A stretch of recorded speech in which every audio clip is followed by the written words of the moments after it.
Donc bonjour à toutes et toutes. Donc on a le plaisir d'accueillir Alex Albert. Donc pour la troisième fois dans les tutos Abaté. Donc c'est quand même notre présentateur le plus fidèle des tutos et surtout là où il est impressionnant, qu'à chaque fois il nous présente un nouvel outil et nouvel outil qu'il a développé. Donc après nous avoir présenté Sonal et je crois que c'est vraiment l'un des tout premiers tutos des tutos Amaté. Puis Tri 2, eh bien maintenant il va nous présenter Wispurge et nous expliquer à quoi ça sert. Et donc par ailleurs, Alex Albert est professeur à l'université de Tours en sociologie du travail. Et voilà. Donc Alex, on te donne la main. Merci Damien, merci Frédéric, merci au tuto Amaté pour cette invitation. Je suis très honoré, hein. C'est pas parce que les expériences se renouvellent que c'est pas toujours un plaisir. Donc merci beaucoup. J'ai une petite pensée pour Benoît, à qui je transmets mes salutations si jamais il regarde ce tuto un jour. Donc oui, je vais vous présenter un outil que j'ai donc développé depuis un peu plus d'un an maintenant, je pense. Je le dis tout de suite, c'est un travail en cours. Alors, l'interface que je vais vous présenter, elle est presque finalisée, mais elle s'intègre dans quelque chose de plus global. En fait, c'est la reprise d'une nouvelle version de Sonal, mais je conclurai par là. Donc, je vais vous montrer en fait une interface qui s'appelle le Wispurge et qui sert en quelque sorte d'interface entre les retranscriptions faites par Whisper et le futur Sonal, tel que je l'imagine, mais dont je pourrais seulement vous présenter les toutes premières étapes. Donc, comme d'habitude, oui, c'est un outil qui est issu de mon travail de chercheur, en fait, hein, c'est-à-dire que je fabrique les outils dont j'ai besoin, qui répondent aux besoins du moment, alors à la fois de chercheur et d'enseignant. TreeDoCloud, c'était plus un logiciel pédagogique, là, c'est plutôt quelque chose qui vise à outiller mes pratiques de recherche. Un petit peu l'enseignement aussi, j'aurai peut-être l'occasion de vous montrer deux, trois exemples. Mais voilà, c'est un petit outil, je tiens vraiment à le dire. Peut-être que ce sera l'un des tutos les plus courts de l'histoire parce que on fait assez vite le tour de l'interface, qui ne préjuge pas de son utilité, mais c'est quand même une petite chose comparativement à Sonal, par exemple. Donc, je vais essayer d'aller doucement, au pas du promeneur en forêt qui cherche des champignons. On a le temps, donc on va faire le tour posément. Je ne suis pas gêné du tout de répondre aux questions dans le fil de la présentation, donc n'hésitez pas à intervenir si des choses ne sont pas claires.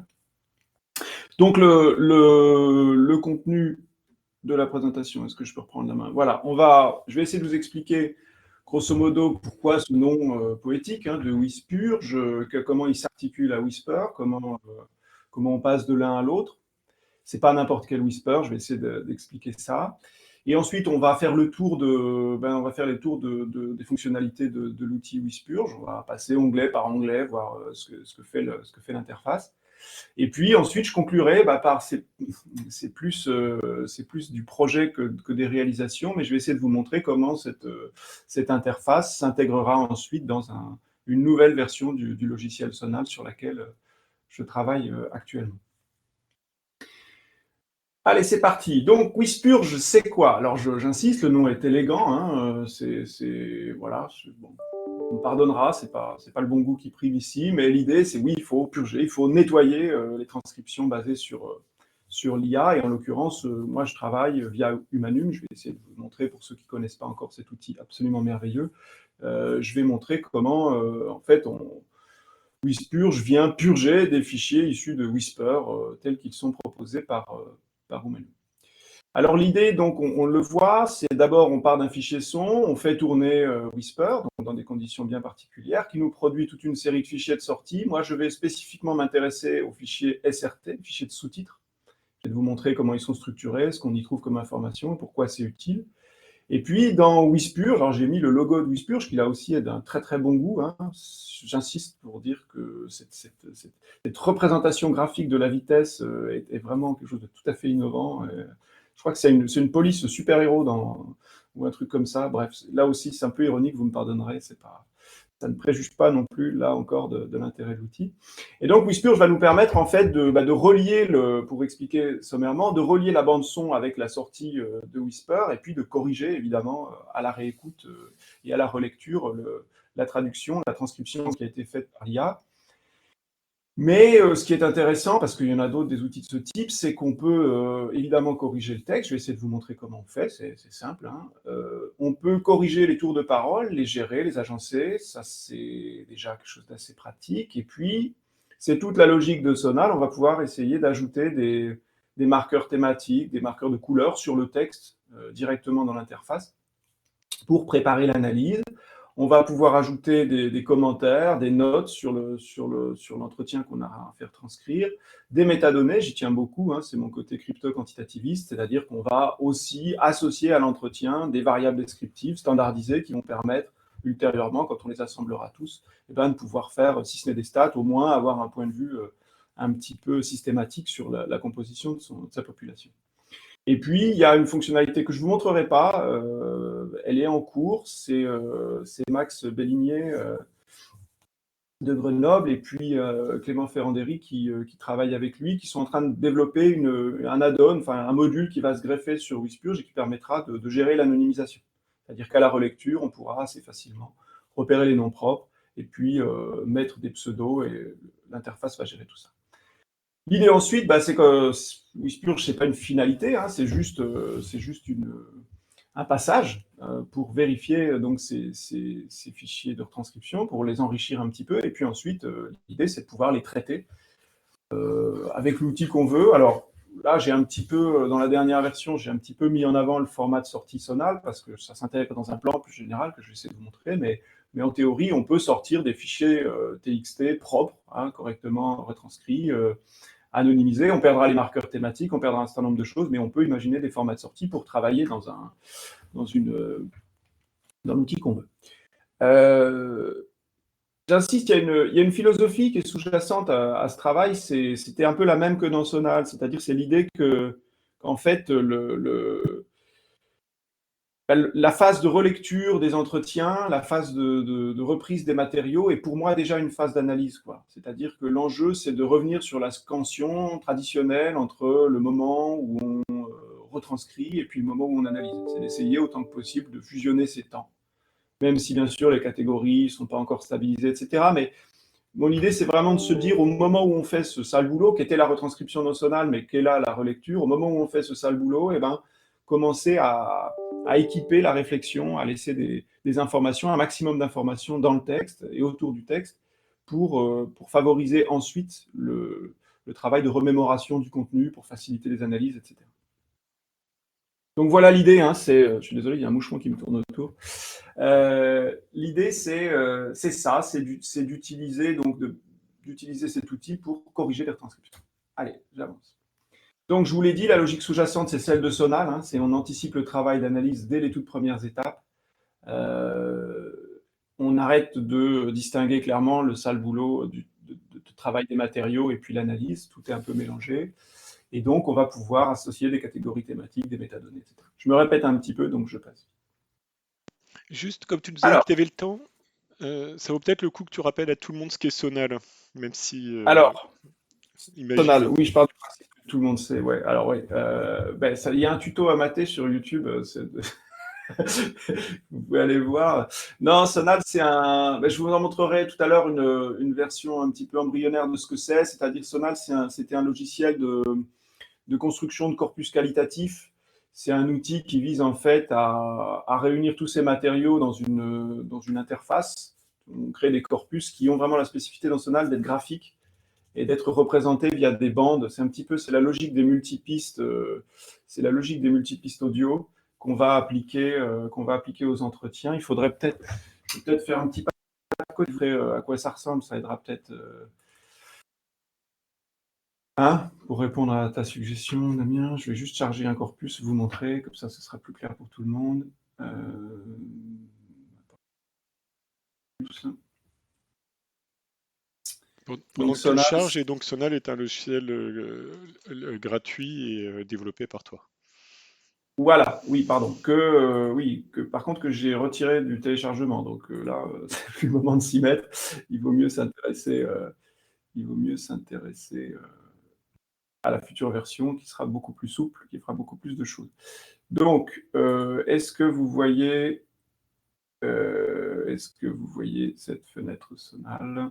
Pardon, tout ça est un petit peu improvisé. Non, On ça a toujours apparaît le pas. PDF pour moi. Alors, on y retourne.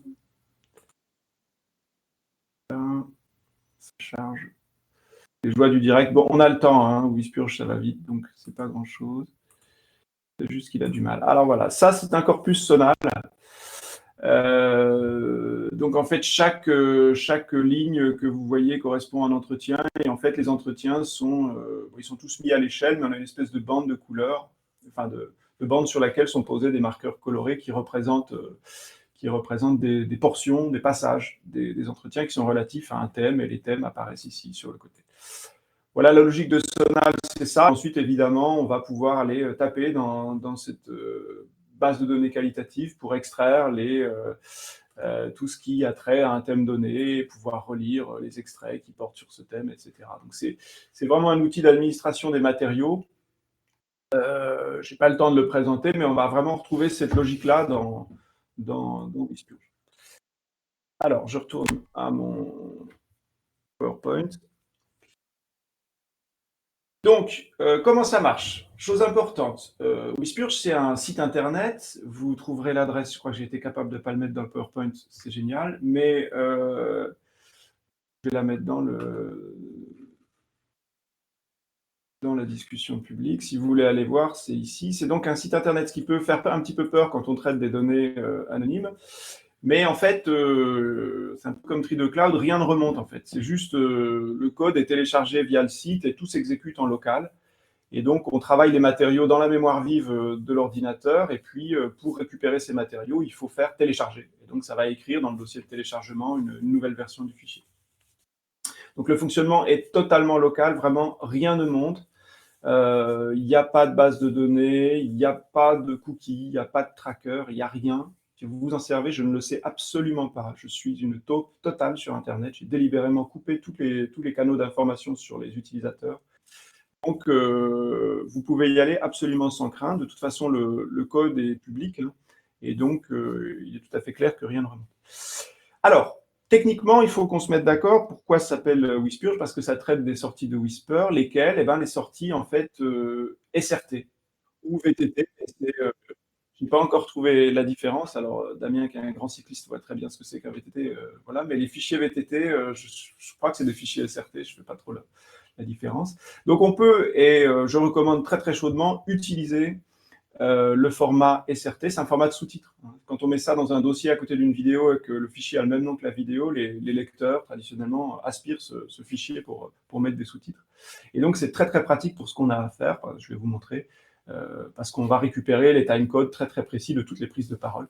Et donc, c'est vraiment chouette ensuite pour faire les corrections. On peut utiliser un format JSON. Dans mon souvenir, c'est proposé notamment par ShareDocs dans Humanum. Mais le modèle que j'utilise avec les locuteurs ne s'en sert pas. Alors, je vois une question. Mémoire vive dit configuration minimale pour un fonctionnement optimal. Alors là, oui, je réagis à la question de José Aguillard. Moi, j'ai jamais trouvé que le navigateur saturait parce qu'il lit un seul entretien à la fois. Donc, même des gros entretiens de recherche de 2 ou 3 heures, ça va. Des fois, ça peut ralentir un petit peu à la saisie, mais globalement, j'ai jamais trouvé de limite physique. Voilà. Donc, des formats SRT qui sont lus en local qu'on va pouvoir exporter. Alors, j'avance. La main, hop. Donc, pour rappel, je ne sais pas si vous connaissez ShareDocs sur Badoo, mais c'est vraiment merveilleux pour tous les gens qui ont des entretiens à faire retranscrire. C'est une merveille de simplicité et d'efficacité. Et donc, je vous ai fait un petit schéma, ce qui n'est pas forcément hyper clair. Je vais plutôt essayer de vous montrer comment ça marche en direct. Donc,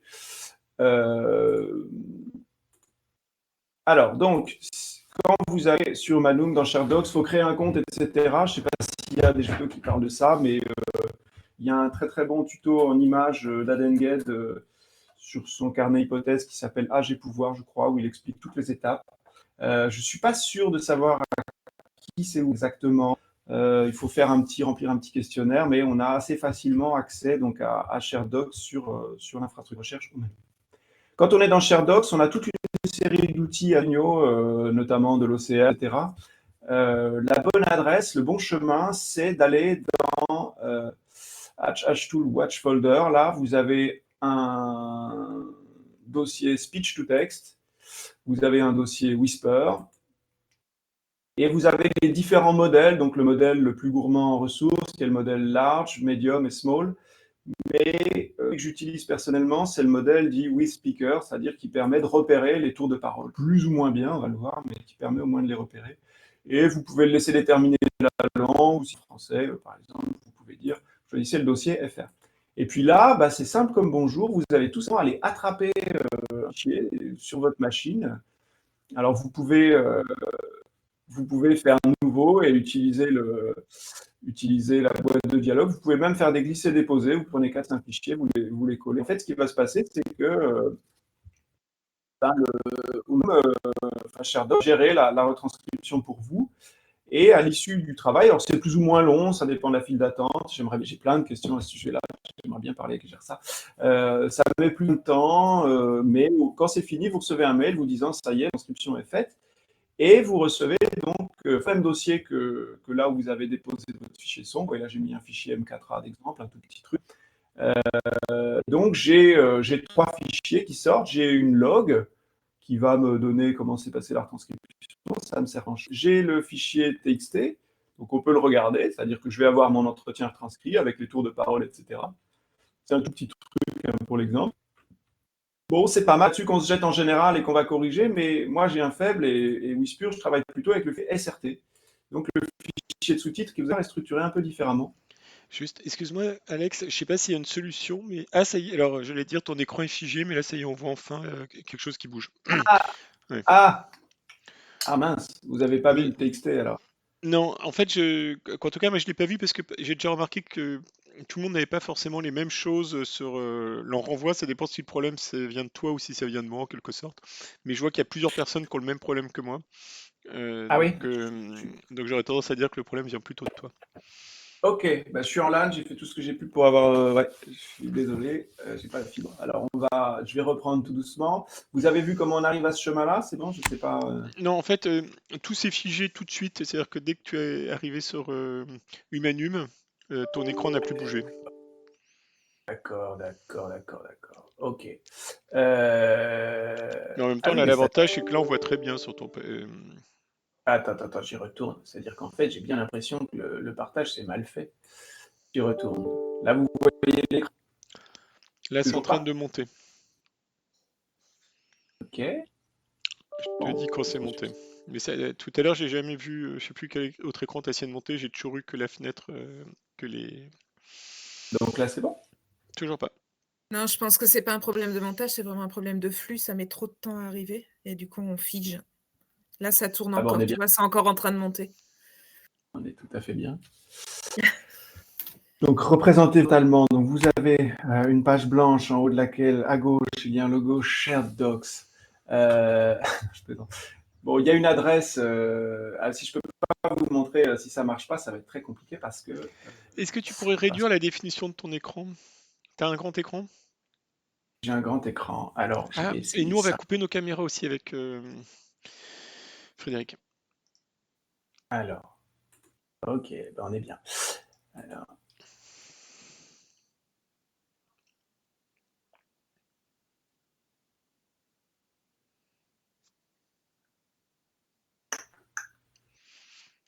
Mathieu suggère de redimensionner la fenêtre.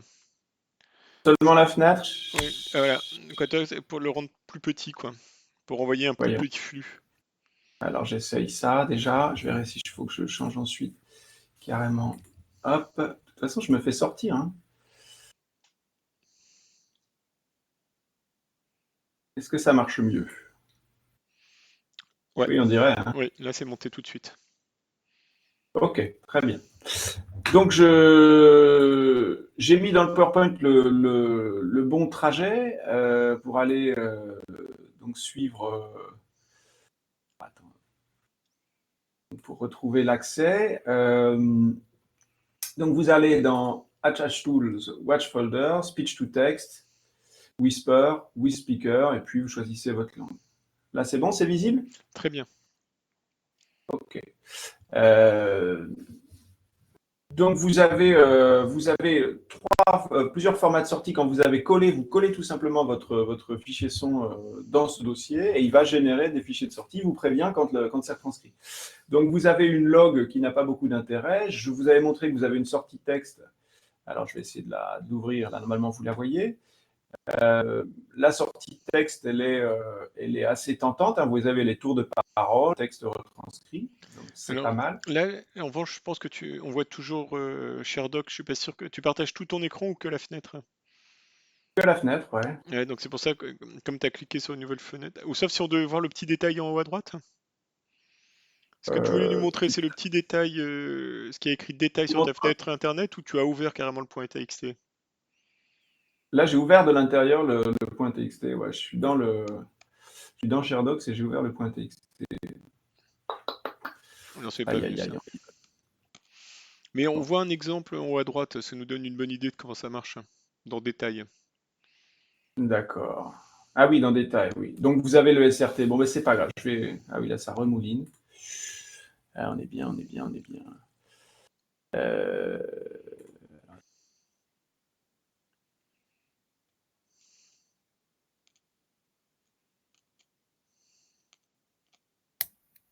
Je vais passer une résolution beaucoup moins élevée, je pense. Hein. Je vais essayer un truc. Ça va être tout moche, mais de chance, ça marchera mieux. Ok, on y retourne. Ben, je vais partager tout mon écran, ce sera plus simple. Donc, voilà. Bon, vous voyez là? On te dit. C'est bon.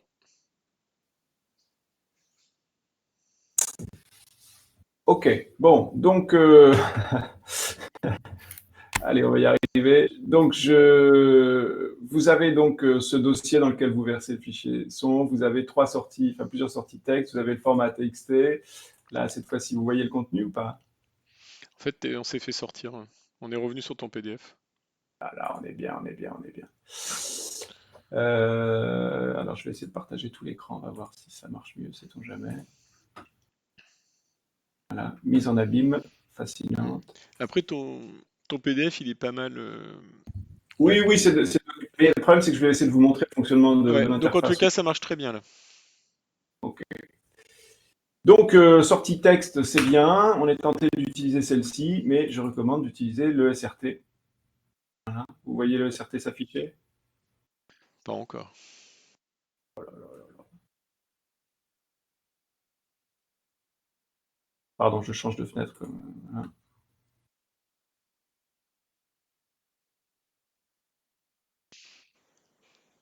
Là, on n'a aucun changement de fenêtre.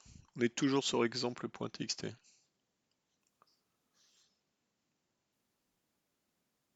Ok. Alors, bon bah tant pis. Hein.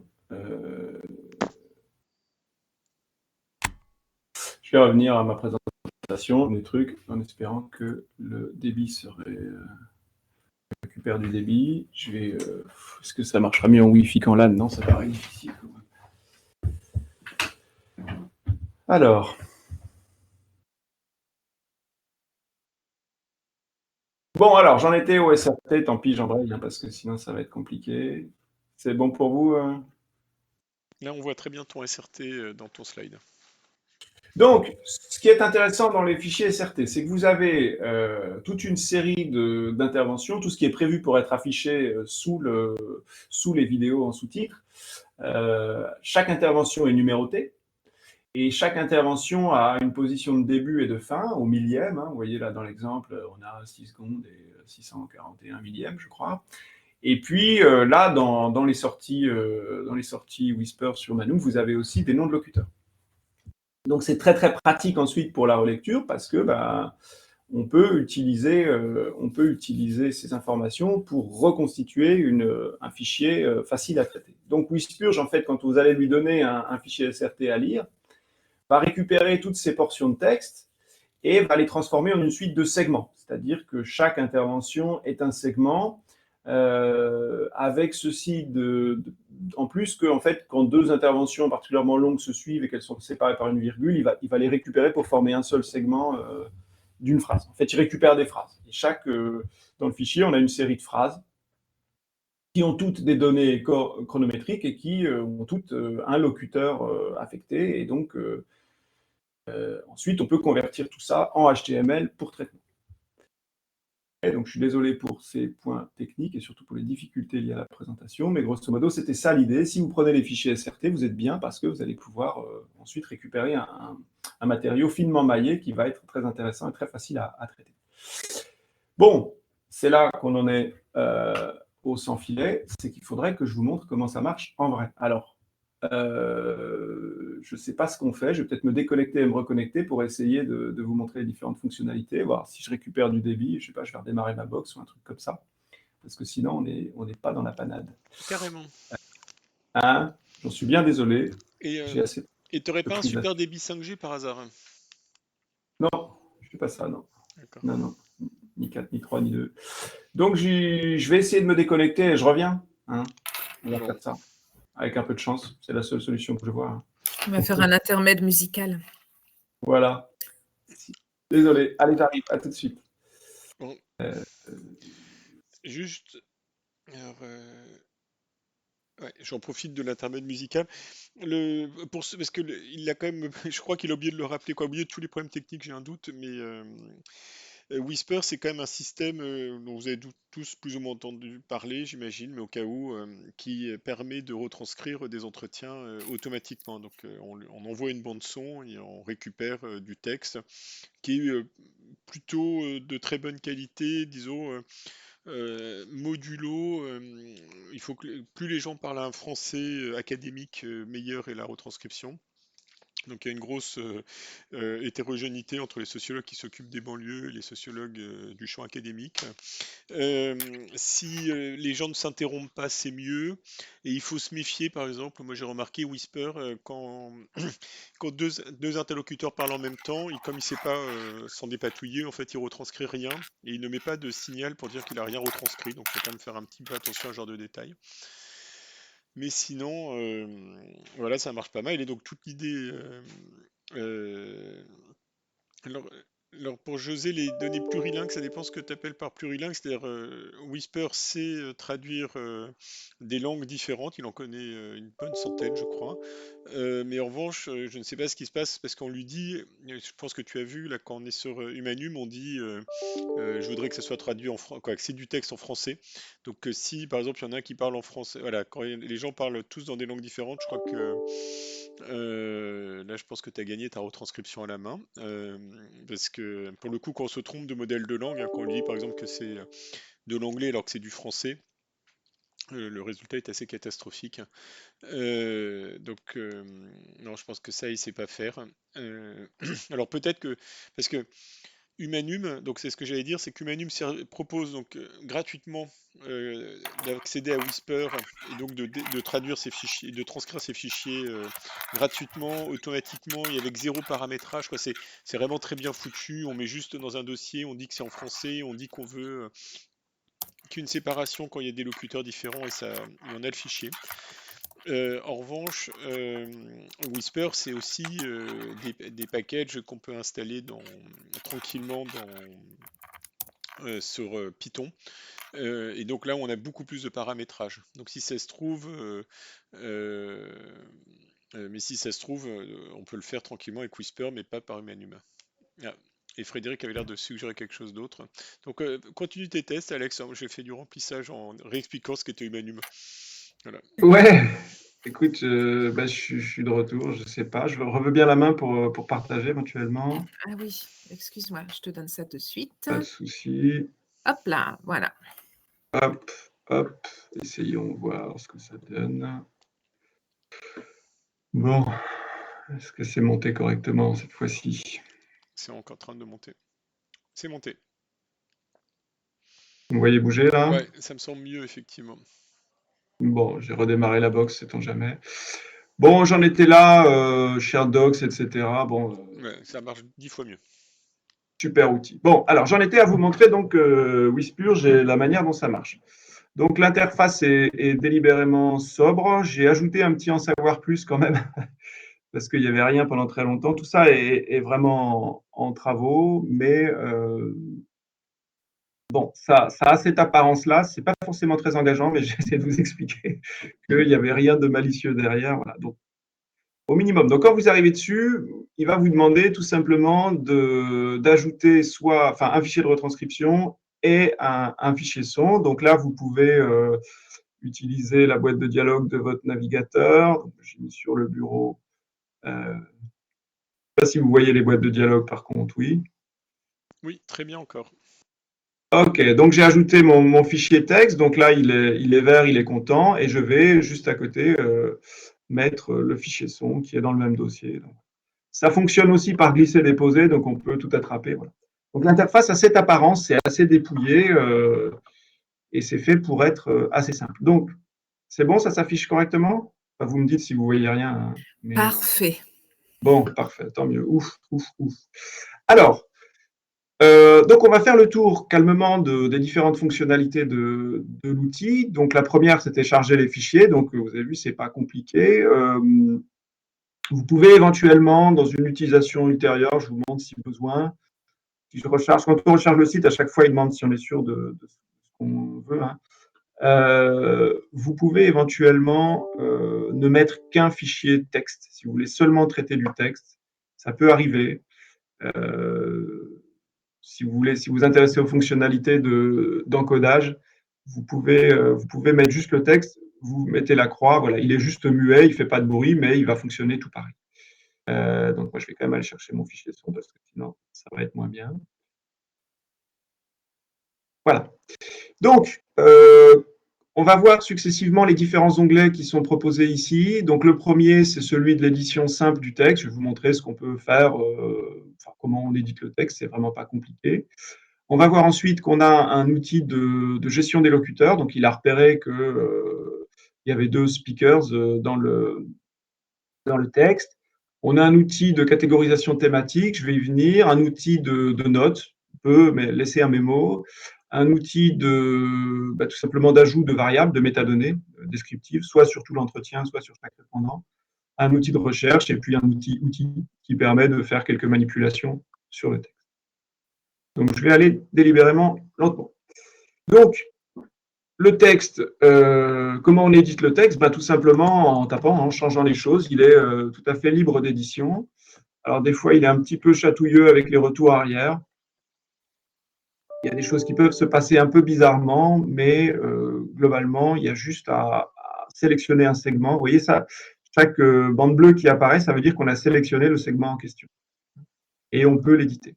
Alors, à chaque fois qu'on va positionner le curseur dans un segment, on voit ici qu'il va se déplacer hein, et que le lecteur ici se déplace et celui-là aussi, sont solidaires les deux. Et donc, on va pouvoir placer le lecteur à l'endroit voulu. Et évidemment, quand on est quelque part et qu'on envoie la lecture, je ne sais pas si vous allez entendre quelque chose. Je ne pense pas que vous entendiez. Hein. On n'entend pas. Mais bon, ça lit la partie en question qui est bleutée. Alors, vous pouvez contrôler, là j'ai mis les raccourcis, on peut contrôler le lecteur en faisant CTRL espace pour démarrer ou arrêter la bande. Là, je fais CTRL espace et ça me permet tout simplement, quand je relis quelque chose, voilà, si j'ai un doute sur une retranscription quelle qu'elle soit, sur un passage, je le réécoute. Et si jamais je dois corriger quelque chose, je tape ma correction. Puis voilà, c'est aussi simple que ça. Et pensez juste une chose qui est importante, c'est que la structure sous-jacente, c'est du HTML, tout ça. Donc, quand on ajoute des mots, ça décale un certain nombre de choses. Donc, il faut penser à faire entrer. Entrer ne veut pas dire sauter une ligne. Entrer veut dire valider, nettoyer. Ça va remettre un peu, ça nettoie le HTML, ça enlève les signes indésirables, les trucs. Donc, pensez à ça. Quand on tape des choses, dès que vous ajoutez 2-3 trucs, vous faites entrer. Alors, si vous voulez sauter une ligne dans la retranscription, c'est encore autre chose. Là, c'est un petit peu compliqué. En théorie, ça ne sert pas à ça. Là, on reprend un texte qui a été retranscrit. Alors, vous voyez que les segments s'enchaînent, ils sont très empilés. On pourrait préférer qu'ils se suivent, comme dans un texte normal. C'est une fonctionnalité qui est disponible. Vous pouvez ici, je vous montre les choses, vous pouvez compacter le texte. Vous faites ça, en fait, tout le texte est rapproché. Mais alors, je me suis rendu compte à l'usage que, ce dont on parlait tout à l'heure, quand il y a vraiment beaucoup de texte, il va avoir tendance à ralentir dans cette configuration. Donc, moi, je recommande plutôt de ne pas compacter ou de compacter à la fin. Alors, les suppressions sont un petit peu chatouilleuses, tout ça, c'est des spans. Enfin, bref. OK, donc ça, c'est vraiment l'édition du texte. On y arrive par ici. Il y a rien de sorcier. Ça marche comme ça. Je suppose qu'il y a guère de questions sur cet aspect-là. En gros, ça sert à ça. Alors après, bon, oui, quand on clique, on voit qu'on a le curseur qui se déplace. Quand on clique quelque part dans cette barre, on se déplace dans le texte conséquemment. Alors, il va pas tout de suite placer le curseur parce qu'il attend qu'on sélectionne un segment pour savoir où on est. Chose importante, quand on est en lecture, là, vous voyez, j'avance, là. En fait, il ne va pas déplacer le lecteur. Il continue à lire, vous voyez. Alors, en fait, Il continue à descendre, vous ne entendez pas, mais il continue à lire. En fait, il ne s'arrête pas. Il faut, si vous voulez relancer le lecteur d'un endroit, il faut d'abord sélectionner le segment, puis lancer. Voilà, qu'est-ce que j'ai fait. c'est de À nouveau l'usage, c'était figé, un hein, petit... je te le dis, mais c'est pas très Ah grave. non! Alors, En fait, quand tu partage. as dit que resserrer le texte, c'était gourmand en images, ça a figé a priori à ce Ah ouais? moment-là. Ouais. Ah ouais? Mais là, il ne va pas sortir, par contre. L'écran est toujours partagé. Oui, mais sans Bon. serrer l'image, sans serrer les lignes. Ben, je les ai desserrés de toute façon. Hein. J'ai fait compacter et décompacter. Donc voilà. Ça revient là? Oh, c'est fâcheux, c'est fâcheux. J'ai peut-être un voisin qui tape dans ma box pour télécharger des trucs, je ne sais pas. Je manque de... Ah non, c'est du débit montant. Voilà pour cette première fenêtre. Franchement, c'est extrêmement simple. Personne n'a besoin d'un... Il y a 2-3 choses à comprendre, mais à la voir, je pense que tout le monde peut s'en tirer. Je vais passer au locuteur maintenant. Est-ce que quand je clique sur locuteur, vous avez vu le deuxième onglet apparaître? Je crois pas, non. Oh là là là là là là, on est bien. Bon. Et quelqu'un suggérait peut-être le changement de navigateur, mais tu es sur quel navigateur là? Ah là, je suis dans Firefox. On peut essayer ça. Je vais essayer ça. Allez, énième départ, énième retour. On va y arriver. Je suis désolé de tous ces contretemps. J'arrive, à tout de suite.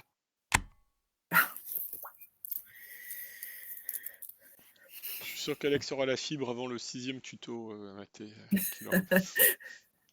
C'est parce qu'il nous a habitués pendant le premier et le deuxième à un tuto sans accroche de ce type. Tout fonctionnait super bien.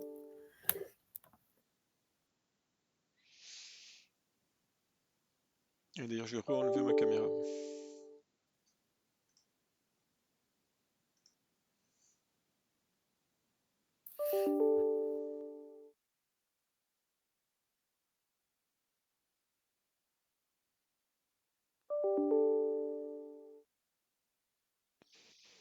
Je vais le chercher. Oui, il est pas.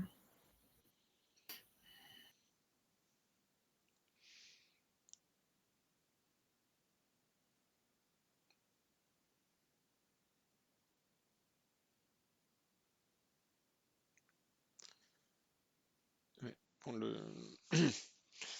je sais pas où est parti Alex. Ben là, le Alex 3, ça doit être Alex. En fait, j'attends moi pour le remettre. Oui, c'est ça. Je vais le remettre en présentateur. Hop. Voilà. Allez, on tient bon. On y croit, on y croit, on y croit.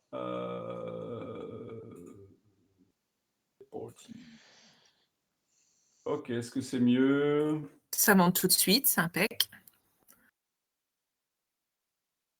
C'est monté là.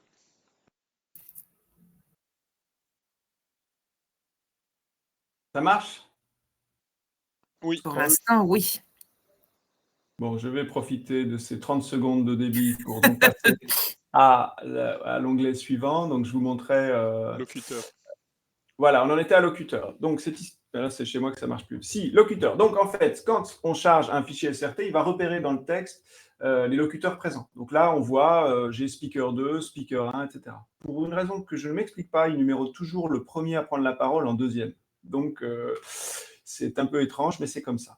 Donc les locuteurs, ce que va permettre de faire Wispurge, c'est déjà d'éditer ces locuteurs. Donc en fait, il suffit de cliquer sur les 3 petits points et on va pouvoir dire que speaker 1, c'est le répondant, ou répondante, je ne sais plus si c'est un homme, je crois, répondant. Et le speaker 2, ce sont des questions. Voilà. Alors, comme dans Sonal, là je le dis, j'espère qu'on l'entend et qu'on le voit, si on met un point d'interrogation à la fin d'un nom de locuteur, le logiciel va considérer que c'est donc un interrogateur. Et donc, il va me remettre les prises de parole, il va les mettre en gras. Ce qui permettra, dans toutes les phases d'analyse lexicométrique, notamment d'exclure les questions ou aussi d'analyser l'enchaînement questions-réponses, etc. Donc, c'est assez important de repérer assez vite qui parle, si c'est une question ou une réponse. Si jamais vous faites un focus group ou quelque chose comme ça et que Whisper ne repère pas tous les locuteurs, vous pouvez aussi ajouter un nouveau locuteur, il n'y a pas de problème.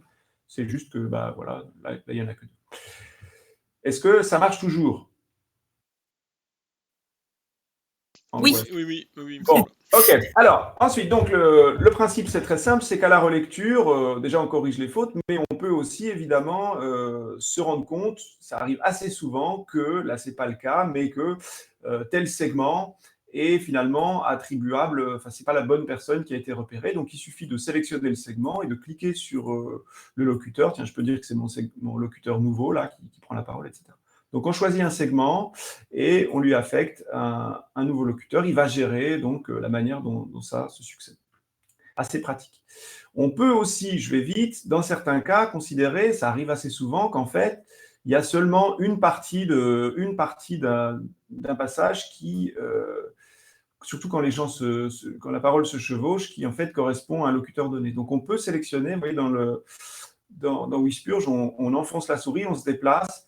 Et donc, au moment où on relâche, on a des crochets qui apparaissent, un plus, on va y revenir, qui me dit cette zone-là est sélectionnée. Alors, j'ai découvert récemment il y a des gens qui sélectionnent en marche arrière. Alors, ça fait un truc un peu bizarre. Voilà, mais ça marche plus ou moins quand même. Alors, si la sélection vous colle aux pattes, ça arrive, il faut juste cliquer sur le dernier mot et c'est bon. Donc, imaginons que là, cette partie-là, ce soit quelqu'un c'est pas attribué au bon, je peux juste sélectionner une sous-partie et dire qu'en fait, cette partie était une question. Donc, normalement, le changement de locuteur est assez simple. Est-ce que ça marche toujours? Parfait. Oh, c'est merveilleux. Bon, donc on a vu comment on éditait le texte, on a vu comment on éditait les locuteurs. Il n'y a pas beaucoup plus à voir, hein. On en crée des nouveaux, on sélectionne un segment, on l'affecte. Voilà. Alors, vous voyez, quand on affecte un locuteur, en fait, il va avoir tendance à passer au suivant spontanément. C'est assez logique, parce que dans l'idée, on fait ça au fur et à mesure de la lecture, segment par segment. Et puis, il y a cette chose, alors des fois, c'est un peu chatouilleux quand même, je ne veux pas vous faire de la publicité mensongère. Des fois, la segmentation crée des choses un peu étranges. Ça peut arriver qu'il n'y arrive pas. C'est assez complexe informatiquement à faire. Sachez en tout cas que dans tous les cas, vous avez un CTRL-Z. Je ne l'ai pas mis dans les raccourcis, mais si vous faites des choses qui ne vous vont pas, vous pouvez revenir 10 fois en arrière sur la transformation du texte. Alors, j'enchaîne. On a vu l'édition simple, l'édition des locuteurs. Maintenant, on va aborder quelque chose qui est assez propre à la logique de Sonal, c'est de se dire que dès la lecture, on peut commencer à affecter des catégories thématiques. Alors, il y avait dans Sonal un truc assez pratique qui était les pondérations. C'était des étoiles qu'on pouvait mettre de 1 à 5 étoiles sur des passages qui allaient être formatés en gras. Donc là, ça existe toujours, c'est toujours la même chose. Mais ils sont précodés, on va voir, comme des catégories, à l'image aussi des catégories thématiques. Les catégories sont très ouvertes, mais par défaut, j'ai ajouté des pondérations. Donc, si je sélectionne une portion et que je dis que, à mes yeux, c'est important, elle va être formatée un peu plus grosse. Si, je peux dire aussi qu'en fait, c'est pas important, c'est très important, elle va être formatée plus grosse. À quoi ça sert? Ça ne sert pas juste à mettre en gras, que ce soit lisible, c'est qu'en fait, les catégories qu'on affecte aux portions de texte sont des opérateurs de filtrage. On verra ça tout à l'heure, mais c'est-à-dire qu'en fait, ça va me permettre ensuite de faire ressortir dans cet entretien les passages que j'ai annotés comme importants. Ça devient un outil de filtrage à l'intérieur du matériau. Alors, ces catégories, donc je vous disais par défaut, on en a 3, les pondérations, mais ça, c'est vraiment à l'usage, parce que moi, je trouve ça pratique, enfin, je m'en sers personnellement. Mais on peut évidemment en ajouter autant qu'on veut ici, il n'y a pas de limite a priori. Si vous cliquez sur le petit plus, vous pouvez ajouter une catégorie. Alors, je parle de catégorie parce que ça peut être à peu près ce que vous voulez, hein. Bon, là, j'ai mis des pondérations, ce sont des catégories. On peut créer des catégories thématiques, on peut créer des catégories analytiques, on peut... Enfin, vraiment, je n'ai pas de vision arrêtée du codage, donc voilà, vous pouvez faire un peu ce que vous voulez. Et puis, il y a plusieurs niveaux. Donc là, je peux par exemple créer une famille, je sais pas, famille bleue. Je vais faire un truc totalement neutre, sans sens particulier. Donc, je vais pouvoir choisir parmi les couleurs qui me sont proposées ou définir la mienne ici, hein. Je peux choisir un type de bleu qui me va bien, ou alors utiliser un des modèles, un des presets ici. Donc, quand je crée une catégorie, il va me demander son code. Je peux lui donner un code spécifique. Je peux l'appeler bleu si je veux, mais franchement, laisser les codes numériques, c'est pas plus mal. Et puis ensuite, il va me demander après laquelle je la place. Là, elle va venir juste après ma catégorie importante. Quelle est sa couleur? Quelle est sa taille de police? Ça, c'est important, c'est-à-dire que les pondérations, j'ai une taille de police plus forte. Mais si je veux juste colorier, il ne faut pas que je mette de taille de police, sinon ça va se marcher sur les pieds avec mes pondérations. Donc là, j'ai créé une famille bleue. Je vous montre juste, hein, je peux créer une nouvelle thématique, un enfant bleu. Ça n'a pas beaucoup de sens, mais comme ça, on comprend bien la logique. Je vais placer ça après famille bleue. Je vais mettre au rang 1, c'est-à-dire que ça n'est plus totalement collé. Ça va venir un petit peu à droite. Et donc, j'ai créé une boîte famille dans laquelle j'ai mis un enfant. Je peux en mettre un deuxième. C'est le Benjamin bleu. Mais quelle créativité. Hop, voilà. Et je peux dire que c'est du rang 1, voire du rang 2. Hein. Donc, comme ça, j'emboîte des boîtes dans les boîtes. OK, ces thèmes sont donc disponibles et ils ont la propriété donc, de colorier le texte. Et puis, ils peuvent s'associer. On peut en mettre plusieurs. Je peux dire que c'est très important. Je peux éventuellement mettre même plusieurs couches de couleurs. Au bout d'un moment, c'est un peu illisible, mais voilà, on peut gérer le multicodage. Donc, voilà, ça fonctionne comme ça. C'est pas très compliqué. Hein. On peut créer donc ces catégories. Hein. Je vais créer une catégorie rouge. Voilà, je vais chercher, pouf. Elle va être en 8 et ainsi de suite. Et puis, voilà, ces catégories peuvent être rééditées. Hein. Si finalement je veux changer quelque chose, je peux ajouter des choses. Très important, comme dans Sonal, ça c'est pas documenté, mais vous pouvez mettre un double slash dans le libellé de la catégorie et vous allez pouvoir mettre éventuellement des remarques. Je ne sais plus écrire. Et c'est assez utile, là, on s'en sert dans une recherche collective avec des collègues de Tours. Comme on code tous avec les mêmes grilles de thématiques, les mêmes catégories, on est obligé de se laisser beaucoup d'annotations. Et vous voyez, en fait, elles n'apparaissent pas immédiatement, mais elles apparaissent au survol. Et donc, c'est une astuce, c'est pas mal, ça permet, vous pouvez mettre du texte, vous pouvez mettre pas mal de texte, évidemment, si vous en mettez trop, ça perd son intérêt. Donc, voilà comment on crée des catégories, comment on les affecte. Donc, si on veut changer l'affectation de catégorie, on reclique sur l'un des mots de la série, et donc, elle redevient éditable. Vous voyez, là, les catégories qui ne sont pas dedans sont grisées, donc on peut enlever ou rajouter des choses. Ça fait que là, je ne peux pas modifier mes catégories. Je suis vraiment en mode édition. Ça peut être un petit peu désagréable. Donc, pour sortir de ça, si je suis au clair sur le codage de cette catégorie, il suffit de recliquer ailleurs hein, ou de cliquer dans le fond à droite. Là, c'est pas mal. Donc, juste pour la démonstration, je prends, je mets une autre catégorie. Tiens, je vais mettre un peu de rouge là, par exemple. Voilà, à la lecture, donc on peut relire comme ça et affecter des catégories. Et puis, ce qui va être assez pratique après, c'est qu'on peut utiliser ces catégories pour filtrer. Alors, quand on est en mode corpus, quand on est dans Sonal, on a tout un ensemble de catégories. On a un outil qui va permettre de filtrer dans tous les entretiens. Là, c'est dans un seul entretien, on va pouvoir isoler les portions de texte qui sont relatives à un thème donné. Donc, juste vous montrer, vous faites filtrer les catégories. Par défaut, tout est sélectionné, mais donc vous allez pouvoir dire, je veux... alors, si on prend une catégorie au rang 0, elle sélectionne ses enfants, on n'est pas obligé, hein, on a un peu la main là-dessus. Et puis, ensuite, on fait valider, et puis, quand on fait ça, ce qui se passe, c'est que il ne fait pas une synthèse, c'est-à-dire qu'il ne va pas, comme le font la plupart des CACDAS, extraire les extraits qui portent ce thème, cette catégorie. Il va tout simplement minimiser tout le reste pour les faire ressortir dans le texte à leur place un petit peu. C'est un choix. Hein. Donc, on voit tout est minimisé sauf ça. Et puis, donc, on peut copier ces extraits. Et quand on les copie, ils sont dans le presse-papier. On peut après très facilement aller les coller dans Word ou n'importe où ailleurs. Ok, donc ça, c'est assez pratique. Si on veut défiltrer, il suffit de recliquer dessus et on revoit tous. Alors, les catégories, quand on les affecte, je ne vous ai pas montré, mais elles apparaissent ici, dans le résumé de l'entretien.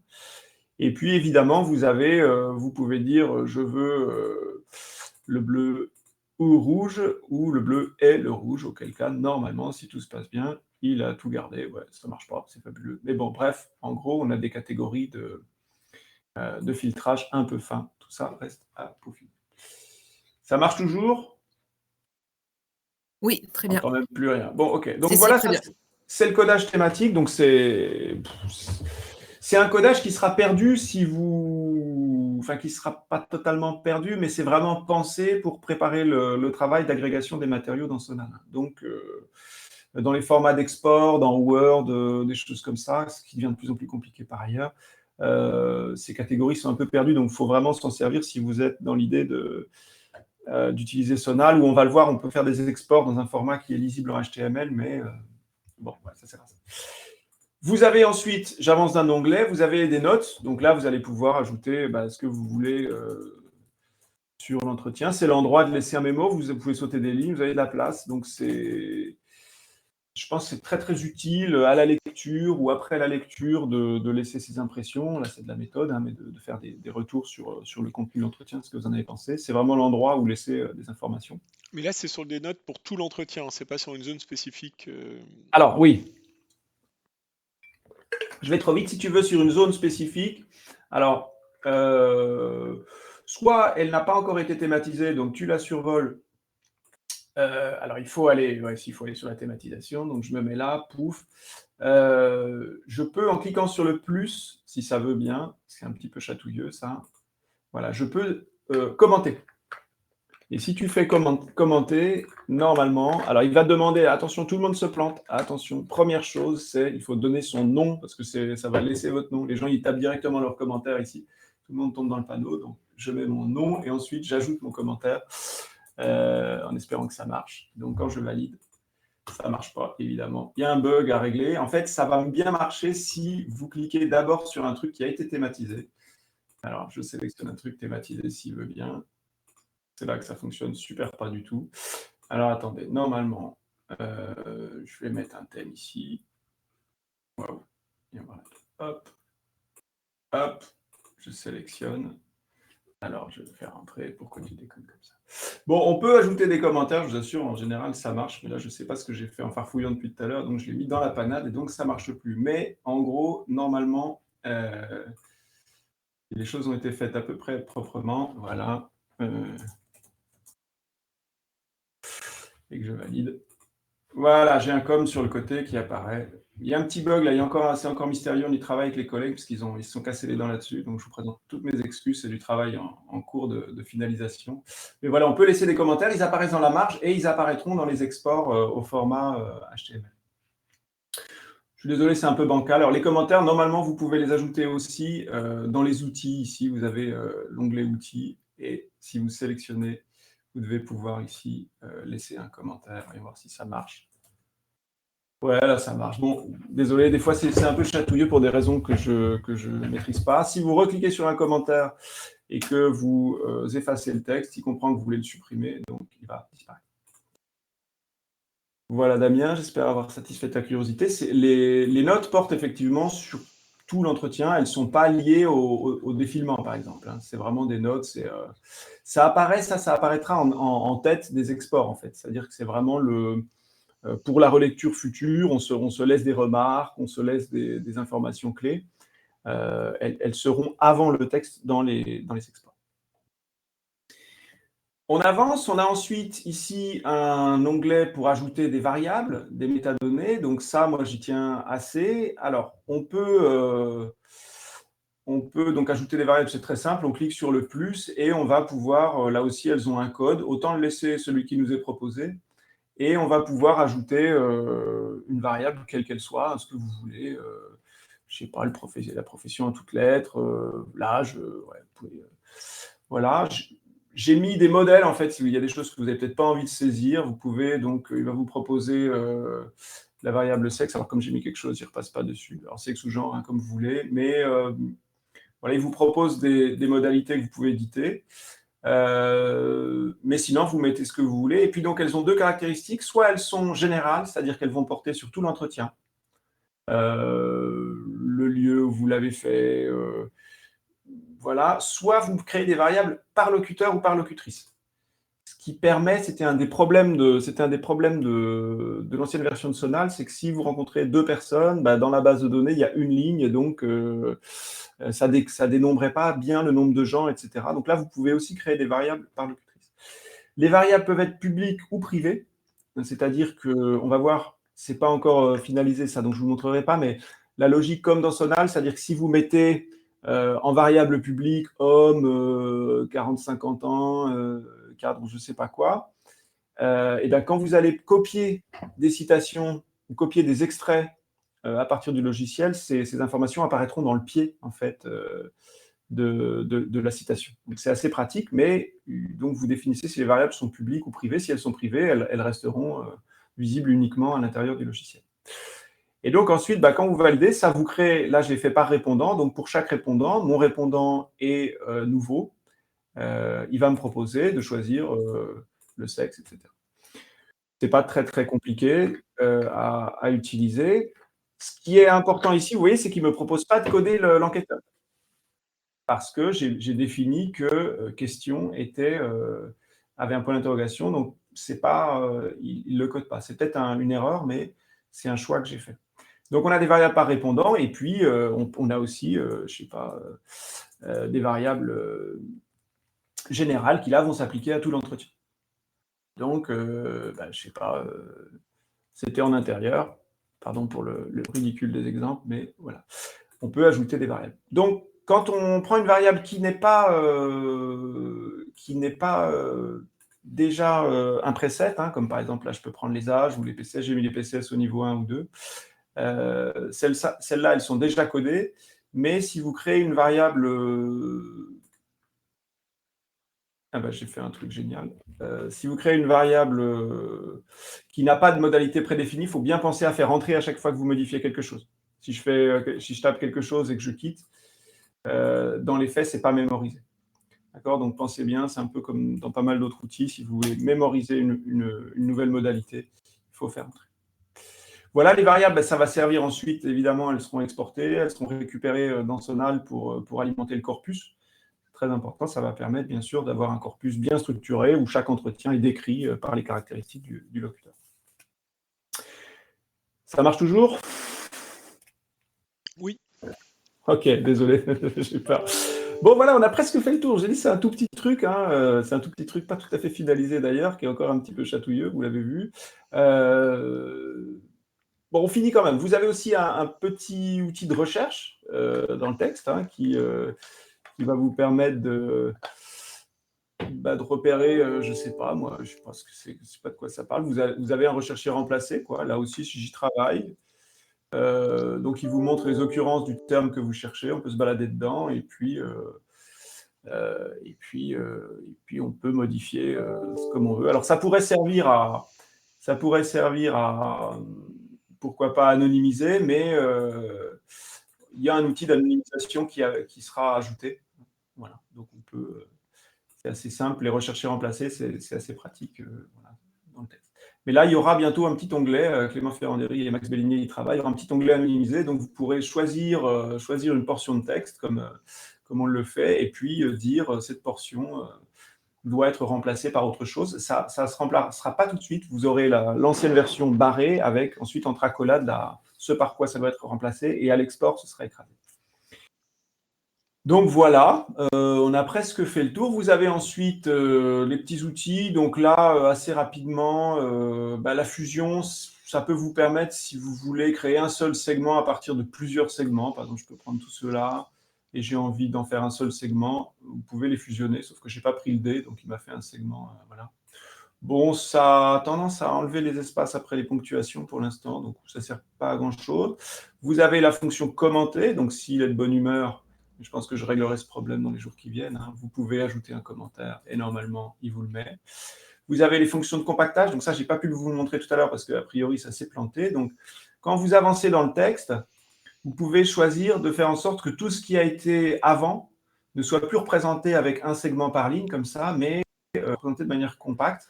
Donc, si vous êtes à un segment donné, hein, celui qui est en bleu, vous pouvez dire « je veux compacter avant ».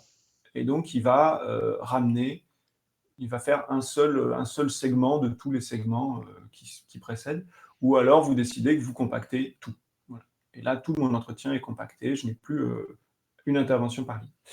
Je vous disais, ça peut induire des ralentissements. Bon, là, ce n'est pas le cas, mais des fois, dans les très gros entretiens, quand c'est compacté, pour des raisons que je ne m'explique pas, ça va ralentir un petit peu, donc je préfère compacter au fur et à mesure, en faisant avant et compacter tout à la fin éventuellement. Bon, la bonne nouvelle, c'est que quand on compacte, on ne fait pas vraiment des fusions de segments, on se contente de les afficher de manière juxtaposée, donc on peut décompacter ce qui a été compacté aussi. Donc, ce n'est pas du tout irréversible. Voilà, donc on a presque fait le tour, il reste à voir maintenant comment on exporte, mais l'importation et ce qu'on fait dedans au fichier, voilà, on a vu. Je jette un petit coup d'œil. Oui, il y a des questions qui rebondissent sur ce que tu viens de dire. Par exemple, est-ce qu'on peut réutiliser les catégories qu'on applique dans un texte? Est-ce qu'elles sont exportables et que tu peux les rappeler pour un texte que tu n'as pas encore annoté? Alors, pour l'instant, non. Ce que je vais faire, mais vraiment, je voulais le faire avant cette présentation. Et puis, je n'ai pas eu le temps, parce que je suis très pris par Sonal aussi. Ce que je vais faire, c'est on va pouvoir aller chercher dans un autre fichier d'export au format Sonal. Je vais y venir, on va pouvoir aller récupérer les catégories. Mais en fait, ma logique, c'est qu'au bout d'un moment, on vaut mieux travailler dans Sonal, qui lui va gérer tout simplement une catégorie pour tout le corpus, et vous ajouterez les entretiens au fur et à mesure, et les catégories, elles sont à disposition. Mais là, pour l'instant, il faut les recréer, mais vraiment, c'est une question de jours. Je pense que je vais faire un glisser-déplacer. On va prendre vraiment dans... on se mettra sur cet onglet-là, on va prendre un fichier Sonal, on va le glisser dessus, et puis il récupérera les catégories. Parce que sinon, c'est vraiment trop galère, surtout quand on commence à avoir un truc un peu dense, c'est compliqué. Alors moi, qu'est-ce que je fais? Eh bien, en fait, dans les collectifs de recherche, je l'ai fait avec mes étudiants, je l'ai fait avec mes collègues. Tout simplement, je crée une version spécifique du fichier d'accueil où les catégories déclarées sont celles qu'on utilise pour le collectif. Mais ça suppose de pouvoir en créer sa version, donc avoir un serveur FTP et puis créer sa version de Wispurge. Donc, c'est un petit peu de boulot. Non, mais voilà, ça va venir, je vais faire en sorte de coller ça. Je vois aussi qu'on me demande si l'anonymisation sera basée sur un repérage automatique des entités nommées. Alors là, Max Bellinier va faire une présentation tout à l'heure dans une action nationale de formation du CNRS sur ce sujet. C'est lui qui s'occupe de ça. Il est partisan d'abord de travailler manuellement. Il s'en expliquerait mieux que je ne peux le faire, mais son idée, c'est plutôt que c'est à la lecture qu'on va repérer, qu'on va annoter, qu'on va surligner les parties pour, en fait, on va pouvoir dire ça, c'est anonymisé, etc.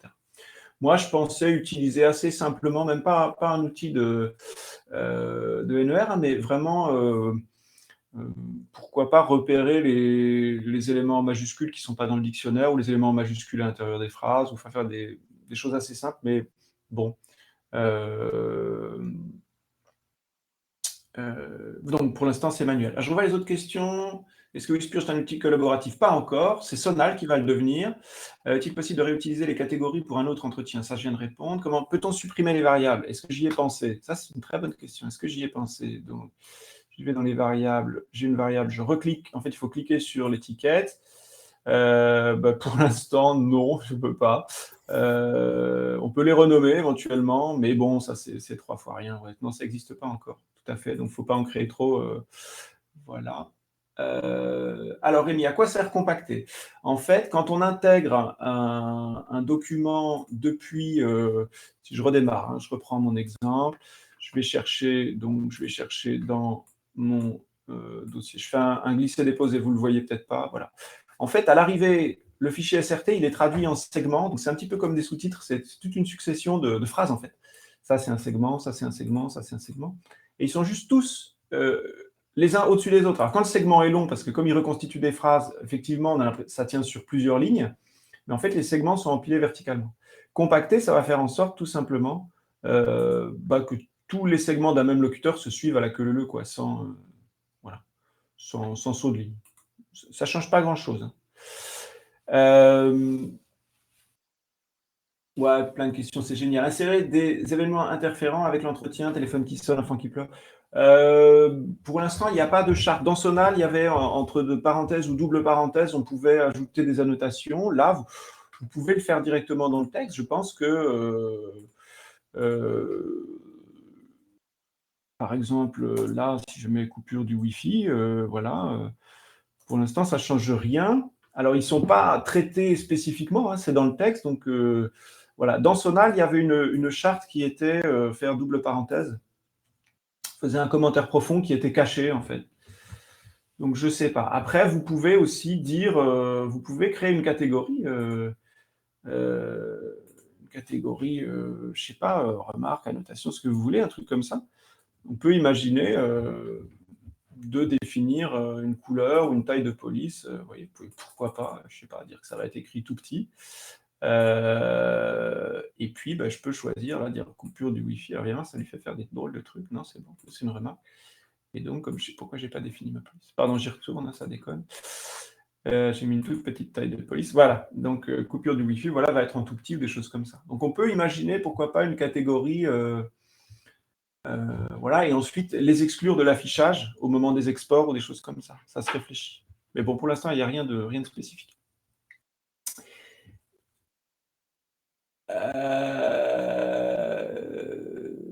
Alors, donc, est-ce que j'ai du mal à répartir les temps de parole lors de la transcription d'une partie de jeu sérieux avec 4 joueurs? Ouais, c'est compliqué. Dans Wispurge, oui, voilà, vous créez les locuteurs et en fait, c'est vrai qu'il voilà, faut relire et pouvoir dire, là, sur ces deux mots, là, en fait, voilà, sur cette prise de parole, sur ces deux mots, là, c'était le speaker 2 et là, sur ces trois-là, c'était le speaker 4. Bah, c'est un peu fastidieux. En tout cas, il le fait assez simplement. Ça marche pas trop mal. Mais ça reste un travail très fastidieux. La prochaine version de Sonal, j'ai bon espoir d'en sortir une version, je terminerai là-dessus tout à l'heure, avant Noël au mieux, mais ce sera une version d'essai. Sonal sera open source et multiplateforme. Là, il n'y a plus de suspense. Oui, on peut appliquer Anne-Sophie, on peut appliquer plusieurs thématiques à un seul segment, je confirme, je vous montre, je l'ai fait tout à l'heure, mais je reprends, mais j'ai plus de segment, mais tant pis. Là, si je crée une couleur, voilà, je crée rouge, et que je mets du rouge, et que je valide, et que j'en crée une autre là pour la peine. Allez au pif, pouf, pouf, pouf. Je peux tout à fait, si je sélectionne une portion, quelle qu'elle soit, ajouter les deux thèmes. Je peux même ajouter un formatage de police pour dire, non seulement il y a deux thèmes, mais c'est très important. Voilà. Est-ce que j'ai répondu à toutes les questions? Alors, où sont hébergées les données, les sources Alors, les sources de Wispurge, elles sont pour l'instant, elles étaient sur GitHub. Il doit encore y avoir une version, mais elle est un peu vieille. Je suis passé à GitLab parce que je me méfiais de GitHub, mais pour la distribution, c'est pas fou. Donc, je pense que voilà, mais elles sont accessibles sur GitLab. Et pour peu que vous ayez un accès Renater, j'ouvre ça bien volontiers. Mais je pense que je vais les distribuer, c'est pas grand-chose. Le travail se fait en ligne, donc sur des serveurs. Les serveurs, non, ça se fait pas en ligne. Voilà, ça se fait pas en ligne. Ici, tout se fait localement. Tout est fait sur votre machine. Rien ne remonte, absolument rien. Alors, si on veut faire un fichier sur plusieurs jeux, donc je retombe sur les remarques d'Anati et Alizé. On y va, je vous montre parce que c'est ça l'enjeu. Quand on avance dans le codage, on a tout intérêt à exporter son travail. Donc exporter, ça veut dire télécharger, mais en fait, c'est télécharger depuis son propre ordinateur. Tout est dans la mémoire vive du navigateur et tout va être réimporté. Donc, si je fais export, il va me proposer 4 formats. Le plus simple, c'est d'utiliser le format .sonal. Je suis désolé, hein, ça fait un peu... On peut penser être bloqué dedans, mais en fait, c'est le format qui va conserver le tableau des locuteurs, les catégories thématiques, les notes, les variables, et donc ça conserve tout. Donc ça, c'est vraiment ce que je recommande quand vous avancez dans le travail, et même en cours de travail, hein, ça veut dire que vous pouvez faire CTRL-S. Alors, c'est un petit peu... Il va mettre dans vos téléchargements, en fait, une itération du fichier. Donc, vous allez vous retrouver avec plein de versions. Puis, après, au bout d'un moment, il va faire 16.1, 1, 16.1, 2. Donc, ça, c'est assez lourd. Il faut penser à nettoyer son dossier de téléchargement à la fin de la journée. Mais le format Sonal est celui qui permet la sauvegarde au fur et à mesure du travail et la réouverture, pardon. Donc, juste pour vous montrer la tête que ça a, ce que vous devez savoir, si je vais dans les téléchargements, si j'ouvre le dossier, alors peut-être que vous n'allez pas le voir, il faut que je Non, partage. là, on voit pas pour le moment. Alors, je vais partager tout mon écran, ce sera plus simple. Bon, déjà, ça marche, c'est une bonne nouvelle. Donc, c'était Firefox qui ne fonctionnait pas, j'en suis bien désolé. Donc, je vais prendre l'écran avec la mise en abîme. Pourquoi il ne veut pas que je partage tout mon écran? Allez. Bon, je ne peux pas. Alors, ce que je vais faire, je vais retourner dans...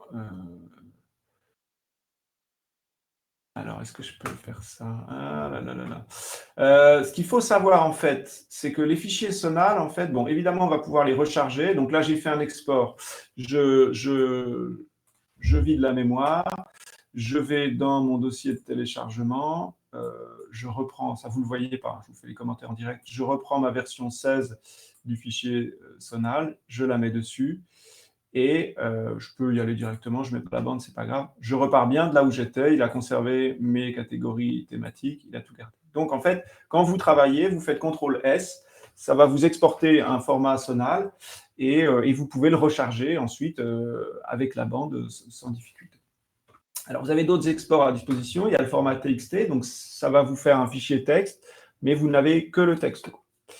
Alors, chose importante, non, pardon, je me perds là. Sur le format Sonal, ce que vous devez savoir, c'est qu'en fait, alors je vais essayer de vous montrer, c'est qu'en fait, les fichiers .sonal, par défaut, votre navigateur, ne sait pas avec quoi ça s'ouvre, mais si vous faites un ouvrir avec et que vous choisissez un navigateur Internet, je serais bien inspiré d'utiliser Edge, non, il ne veut pas.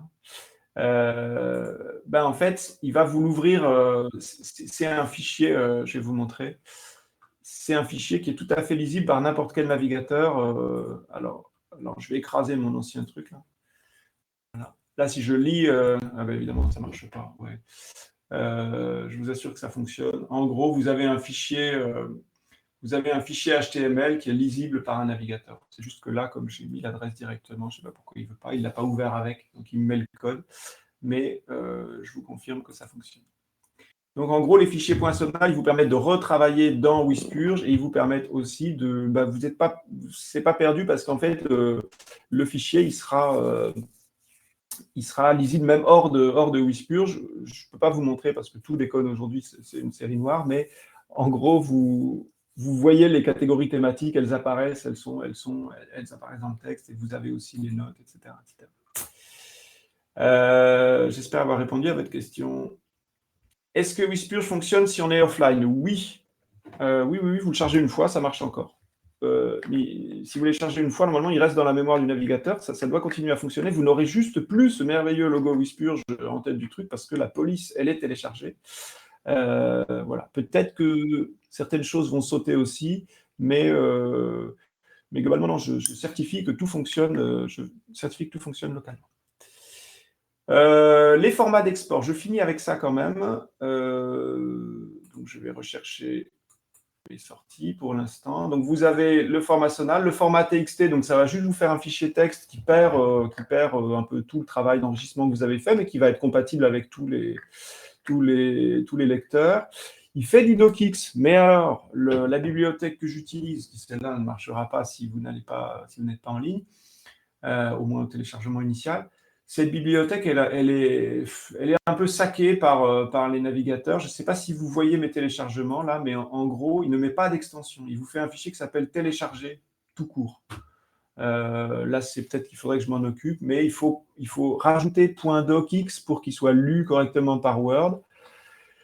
Et ça reste assez compliqué à manipuler, donc je ne sais pas si je vais le maintenir longtemps, ce format, parce que ce n'est pas très, très pratique d'aller vers le docx. Autant faire un format texte brut que vous collez dans votre traitement de texte préféré, puis que vous mettez en fin. Ensuite, on a le format SRT, donc pour les sous-titres, vous retournez à du SRT, mais là aussi, on perd toutes les annotations, les commentaires, etc., etc. Voilà, on a fait le tour, hein. Alors, est-ce qu'on peut comparer plusieurs entretiens dans Wispurge? Oui, complètement, c'est ça l'idée. Mais il faut, en fait, utiliser Sonal.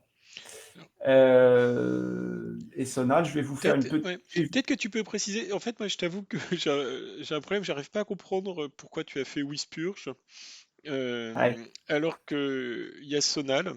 Donc, et donc je Ah veux ouais. bien que tu reviennes là-dessus. Moi, je t'avoue que quoi, intuitivement, j'aurais refait Sonal et pas fait Whispurge. Quoi, j'arrive pas à comprendre ce que tu as voulu faire. Donc, j'aimerais bien que tu nous l'expliques. Quoi, pourquoi tu es passé par Ouais, cette étape qui me semble être un peu une étape intermédiaire, ouais, c'est complètement mais ça, ouais. mais un C'est peu c'est une bizarre. brique.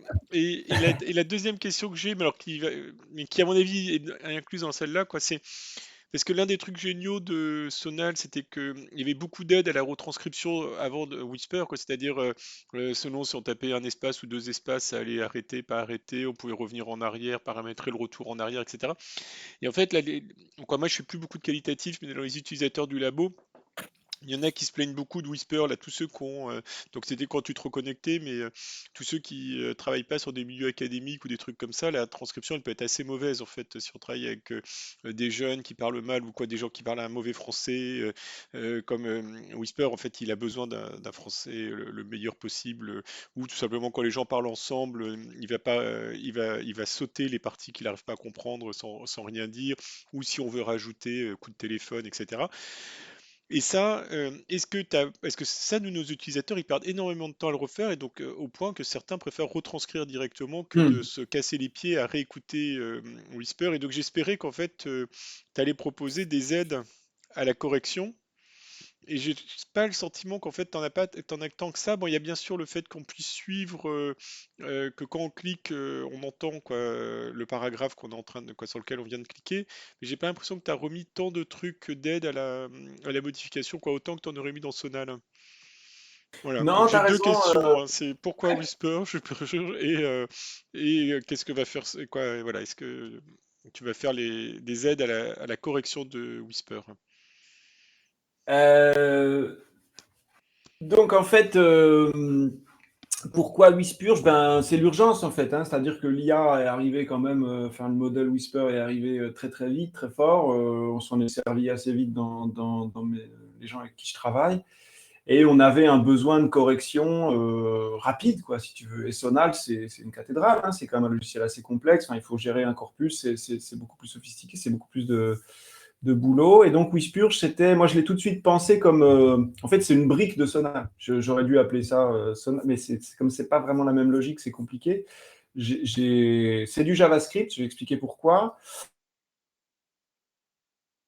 Donc c'est un petit peu un. Oui, c'est une étape, tu l'as dit, c'est une étape vers Sonal. Pour moi, c'est aussi une étape technique de familiarisation avec le JavaScript sur ce type de matériaux. C'est pas des stats, quoi. Enfin, voilà, il a fallu vraiment que j'arbitre toute une série de choses sur la manière de représenter l'entretien, de le coder, etc. Donc ça n'a pas été tout simple.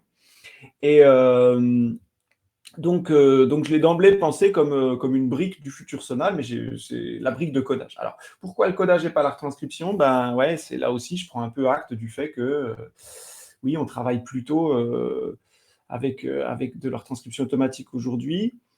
Je n'exclus pas quand même de réimplémenter dans le futur Sonal des outils d'aide à la retranscription, ouais, qui seront faits un peu différemment, je pense, qui proposeront justement des segments, des choses comme ça. Dans un monde idéal, je pourrais m'appuyer sur des API assez sûrs, parce que ça, c'est tout un enjeu pour pouvoir éventuellement aller chercher, proposer une première retranscription segment par segment via l'IA et puis ensuite corriger. Ça, ce serait chouette. Segment par segment, où taper les choses, tout ça. Mais ouais, tout ce que je vais vous montrer prend un peu acte du fait qu'aujourd'hui, pour la majorité d'entre nous, on va bosser sans retranscrire, quoi. Mais je laisserai un petit quelque chose. Non, mais je pense que le fait qu'il y ait de moins en moins de gens qui les transcrivent, je suis d'accord avec toi, mais je pense que maintenant, ce dont on a besoin, c'est plus une aide à la transcription, c'est une aide à la correction de la transcription automatique. Ouais, bah c'est ça, Toi, c'est ce que fait Puspurge. bah, j'ai eu le sentiment que tu avais moins de trucs astucieux que tu n'en avais dans Sonal, quoi. Ah, Tu vois ce que ah, je veux dire? ah oui. Quoi, toi, pour se Oui, mais déplacer, j'ai le sentiment que, ou peut-être que c'est parce que c'était le moment où les écrans figés ne marchaient pas bien, mais j'ai le sentiment que oui, oui. entre ça et Word, il n'y avait pas un écart tant que ça.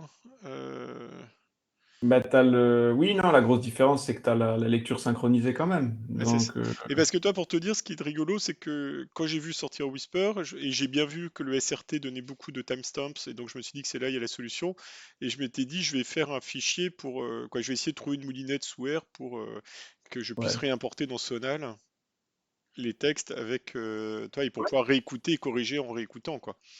Hmm. Euh, Toi, je l'avais un peu, quoi, toi, je l'avais, et j'ai jamais eu le temps de le faire. Et après, je m'étais dit un jour, j'écrirai à Alex pour lui demander s'il compte le faire. Bon, et après, on m'a dit que tu avais fait un truc qui ressemblait.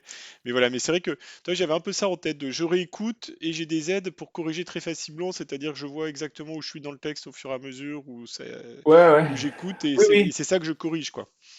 Euh, Oui, c'est vrai que c'est pas encore. Bah, c'est jeune, hein, ça a 1 an, donc ouais, mais il y a plein de choses. je te donne des Ouais, pistes de ouais, développement. je prends. Mais tu vois, le double espace, par exemple, qui était quand même, à mon avis, un des bons trucs dans Oui, Sonal, c'était une vraie innovation, quoi. Ouais. c'est compliqué à implémenter, en fait. Parce qu'il faut qu'il y ait un espace avant, donc il faut qu'il récupère les caractères qui sont tapés, mais comme c'est dans des spans, c'est un peu compliqué, mais c'est des éléments. C'est des éléments HTML qui sont pas tout à fait éditables comme du texte, donc ça réagit pas bien. Tu sais, je me suis arraché un peu les cheveux pour refaire les trucs, mais ça n'a pas marché, donc je me suis dit bon, je vais faire contrôle espace. Et effectivement, c'est moins fluide, quoi. Euh, voilà. Donc oui, je vais affiner tout ça, hein. Maintenant, l'enjeu, c'est comment on agrège un petit peu. Je vais prendre quelques minutes pour essayer de vous montrer comment on agrège tout ça dans un corpus. Donc, on va faire un tout petit tour, si jamais je peux partager ça, dans la nouvelle version de Sonal, la future, qui, la question m'est reposée, Sonal.3, je ne sais pas, sortira, j'espère, dans les mois qui viennent. Ouais, avant Noël, ouais, j'aimerais bien. Donc, j'y travaille. Donc, je vais essayer de partager ça avec vous. Est-ce que je peux avoir une fenêtre? Voilà, allez, dis-moi que ça marche. Est-ce que vous voyez donc cette fruste fenêtre du futur Sonal? Oui. Ça marche chez vous? Ok.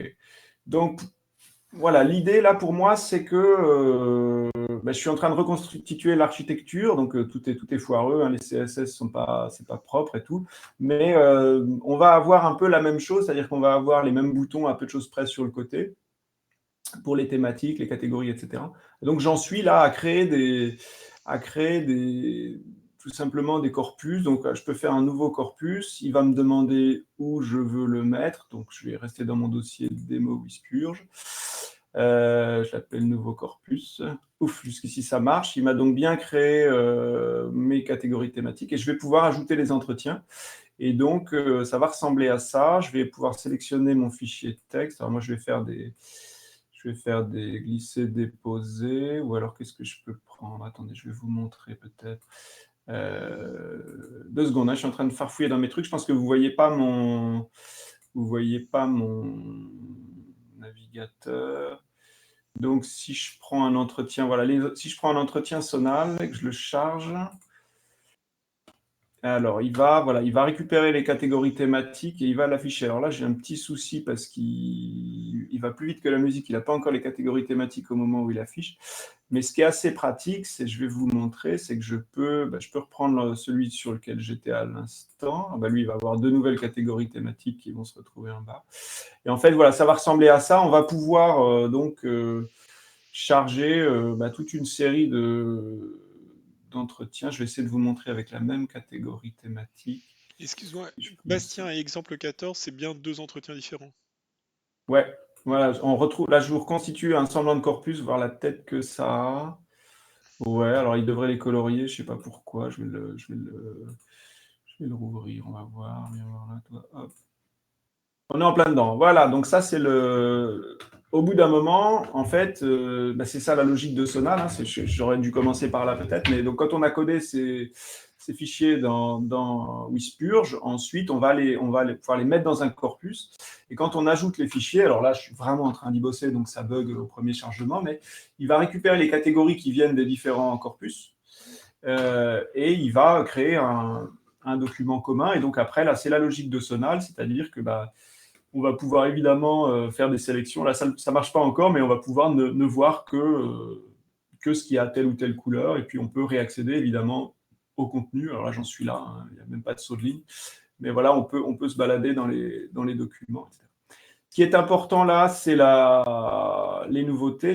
Bon, voilà, je n'ai pas beaucoup plus à vous montrer que ça. On en est là, c'est ça pour l'instant. J'ai d'arrache-pied, mais ça va être. On va retrouver Sonal. Et en fait, quand on va éditer un entretien, alors un bouton d'édition là, quand on va éditer un entretien, eh ben, on va se retrouver dans Wispurge, une forme de Wispurge intégrée donc dans une version logicielle. Ça va être un logiciel machine qu'on va installer sur son ordi. Et donc, on va retrouver l'interface de codage avec les mêmes outils, les mêmes choses que Wispurge. Donc, en fait, voilà, ce que je voulais vous montrer là pour en terminer, c'est qu'en fait, Wispurge est une brique de la future version de Sonal. Voilà, ce sera la brique de codage, la brique d'édition des entretiens. Et on aura une logique agrégée, en fait. Cette idée, c'est qu'on va... les catégories, les variables seront partagées dans tout le corpus, et donc ça permettra des extractions sélectives sur tous les matériaux. Et donc, à quoi bon Wispurge encore? Là, Damien pour poser la question. S'il y a un Sonal qui peut être installé partout, la question se posera, mais j'aime bien l'idée de choses qui fonctionnent absolument sans installation aussi, sans embrouille sur n'importe quel terminal, etc. Donc, c'est pour ça aussi que Wispurge existe, c'est que ça permet déjà de nettoyer ces entretiens sans rien installer. Moi, quand je suis dans une équipe de recherche, il y a des gens là qui ont des Mac, du Windows, certains du Linux ou quoi. C'est compliqué de maintenir des versions qui fonctionnent partout et tout ça. Très, très vite, là, faire une page Internet qui permet de coder, c'est très pratique. Après, il y a une autre question, c'est et pourquoi un seul entretien à la fois? Parce que dans la technique que j'utilise là, en fait, les navigateurs sont extrêmement bridés dans l'accès aux fichiers, donc c'est très compliqué de charger plus d'un fichier à la fois sur un navigateur. Et donc, faire tout un corpus avec manipuler tous les fichiers en même temps et tout, ça aurait été très, très compliqué, sauf à créer un client-serveur, c'est-à-dire avoir un logiciel en ligne vraiment, mais ça supposerait que les données remontent. Et moi, s'il y a une chose dont je suis sûr à ce stade, c'est que j'ai aucune envie d'héberger les corpus de qui que ce soit pour des questions de RGPD, de confiance, de fuite de données, etc.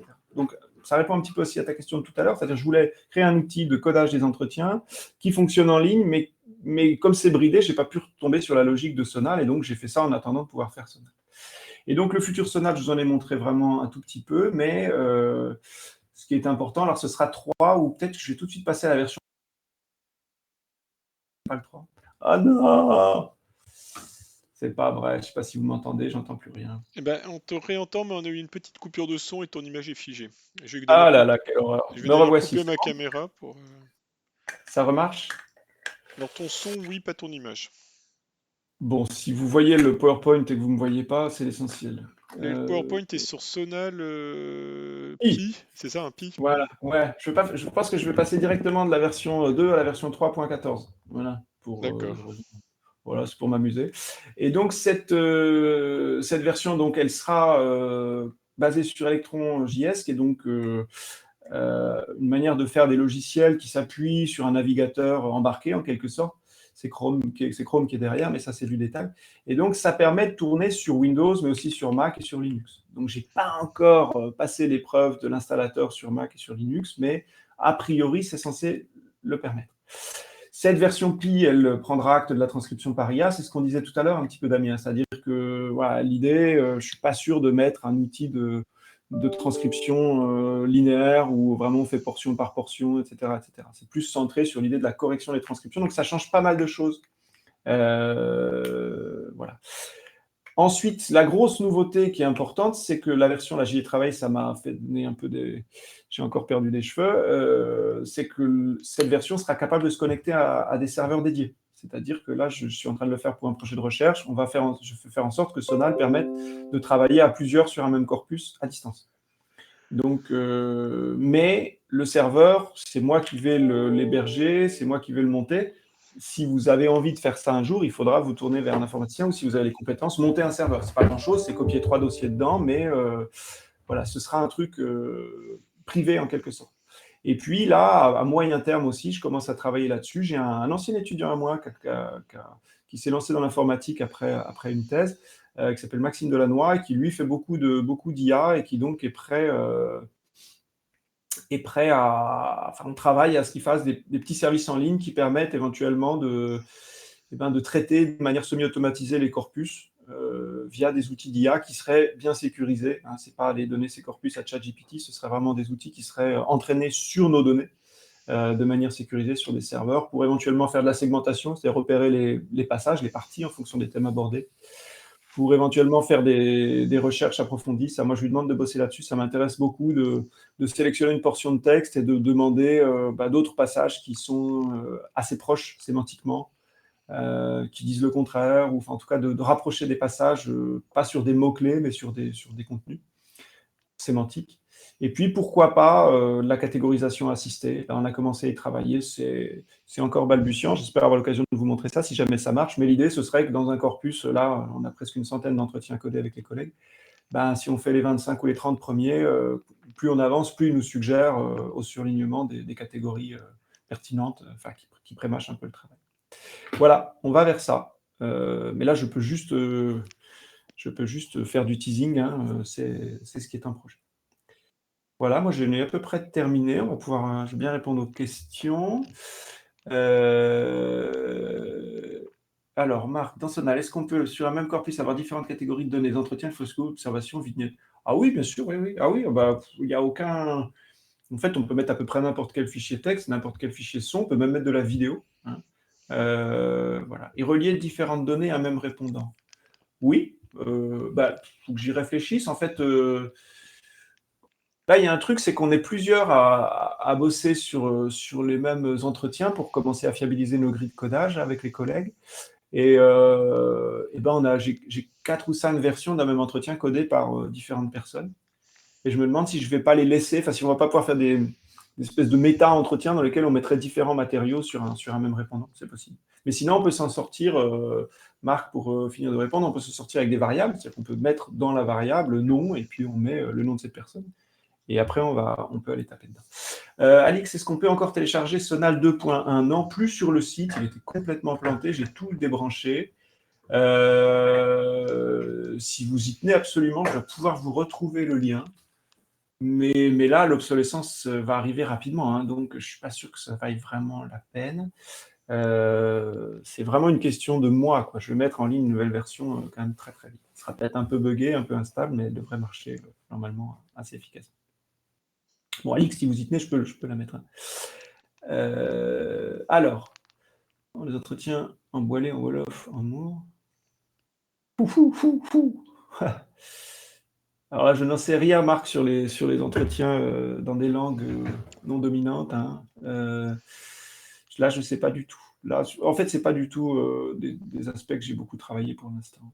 J'avoue. Je ne peux pas beaucoup vous aider, désolé. La bonne nouvelle, cela étant, c'est que maintenant, tout est en UTF-8. Ceux qui ont utilisé Sonal avant savent qu'on ne pouvait pas travailler sur autre chose que les alphabets latins. J'avais toujours des demandes... des gens qui voulaient travailler en cyrillique, en arabe ou je ne sais pas quoi, ça ne marchait pas. Là ça acceptera n'importe quelle... toutes les polices de caractère voilà, prise en charge par l'UTF-8, c'est large. Mais après, est-ce que l'IA est capable de prendre en charge ces fichiers-là, ces langues-là, de manière audio? J'avoue que je ne sais pas. S'il n'y a pas une grosse demande, je pense qu'il n'y a pas beaucoup de... En fait, surtout, il n'y a pas beaucoup de données pour entraîner les modèles, quoi. Parce que ce qui marche bien, c'est surtout qu'on a des... En français, en anglais, en espagnol, il y a des milliards et des milliards de fichiers son, quoi. Alors, Cécile, je crois que vous posez la question pour la 3e fois. Non, je n'ai pas. En fait, le support tuto, c'est un peu celui-ci. Hein, c'est ce que je fais là. C'est la première fois que j'en parle vraiment. Ouais, c'est juste la 2e, c'est vrai. J'en parle vraiment de manière publique pour la première fois ici. J'ai fait une toute petite communication à l'AFS, donc j'ai pas encore eu le temps de faire la doc. Mais peut-être je vais faire... non, aucun problème, Cécile. Non, vous n'avez rien loupé. C'est moi qui ai loupé votre question tout à l'heure. Peut-être je vais faire une toute petite vidéo qui fonctionne, qui explique tout en 10 minutes. Je pense que ça ne prend pas beaucoup plus de temps si je ne suis pas trop bavard. Mais là, je n'ai pas le temps de faire un support de présentation complet.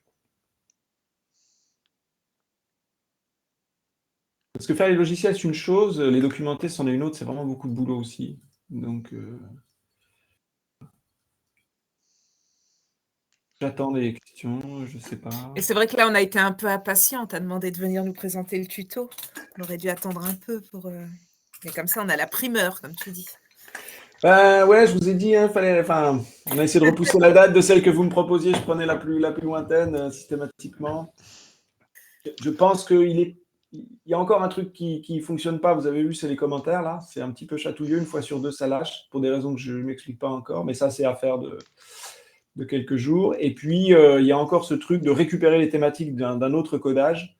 Voilà. Quand ces deux trucs seront faits, je pense que l'outil sera presque mûr, ce sera bon. Donc, c'était à peine rapide, mais je suis quand même content d'avoir eu la chance de présenter ça ici. C'est chouette, malgré les difficultés techniques. Hein, voilà. Non, mais on s'entraînera mieux pour la présentation du nouveau Sonal, qui sera donc ton 5e tuto. Le quatrième. Ouais, je sais pas, je veux pas vous abuser, mais je ferai ça d'un autre endroit avec une meilleure connexion, parce que là, il y a quelques petites questions quand même. Solène Roux dit, est-ce qu'il est possible d'exporter les codages de Whisper pour eux-mêmes sans forcément les mettre dans Sonal pour une visée de reproductibilité et documenter ce processus de recherche? En fait, les catégories de codage, c'est un tableau en JSON. Donc, ça se lit très, très bien. C'est vraiment des accolades, des virgules, etc. Donc là, pour l'instant, non. Mais là aussi, c'est peut-être un truc que je peux faire dans Whisper. J'ai une petite fonction d'export ou un copier-coller. Ouais, peut-être pour les sortir un peu au propre avec les couleurs dans un traitement de texte ou un truc comme ça. Mais pas pour l'instant, donc Solène. Justine. Alors, il y aura sans doute un enregistrement pour répondre à Justine. Ou alors non. Peut-être que ça va être censuré tellement ça marchait pas. Je sais pas si vous Non, avez eu. l'enregistrement devrait être en ligne comme d'habitude ce soir, vers 19h Oh là normalement, là, ça sera sur c'est pas. YouTube. Et donc il Ça vaut suffira pas. de demander à YouTube de le traduire en anglais, je pense que ça sera. Ou au Voilà. moins de faire les. Je crois que j'ai pu faire les traductions en anglais, les sous-titres, je crois qu'il peut les Sous-titrage, traduire ouais. automatiquement, je crois. Wilson, donc on peut trouver Sonal, donc c'était de la publicité. On peut pas trouver Sonal pour l'instant. Le vieux n'est plus en ligne parce que je pense que c'est pas le moment de s'engager dans l'édition d'un corpus avec une version qui est obsolète. Et puis le nouveau, j'y travaille. J'y travaille jour et nuit là depuis 2-3 semaines. Donc je vous le promets, je pense avant Noël, une première version un peu minimale où il y aura Wispurge en version corpus, où on pourra créer ses thématiques, ses variables, et puis éditer ses entretiens, éventuellement relire sélectivement tout ce qui appartient à un thème, mais guère plus. Tout ce qui est lexicométrie, etc., je ferai ça plus tard. Voilà, mais ça va venir, et ce sera, je pense que je vais garder le site Sonal Info, là, il est tout moche, hein, je crois que... mais je le mettrai en ligne ici. Hein.